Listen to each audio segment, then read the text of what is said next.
का नाम लेकर, लिबादा ओढ़कर, लाइसेंस लेकर दीन का जो फितने लोग बर्पा करते हैं, बड़े खतरनाक, बड़े खौफनाक वो भी फितने होते हैं।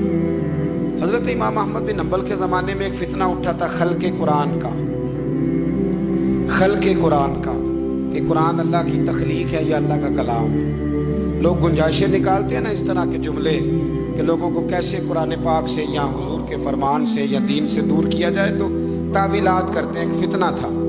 इमाम साहब ने डट के फतवा दिया कि कुरान मजीद अल्लाह का कलाम है, ये अल्लाह का कलाम है, हुजूर अलैहिस्सलाम पर नाजिल हुआ है। इमाम साहब ने ऐलान किया, डटे, तो बादशाह वक्त ने आपको कैद कर दिया, पुलिस भेजी, इमाम साहब को पकड़ के ले गई। जेल में जाना को बुरा नहीं, सारे जेल में कैदी बुरे नहीं होते।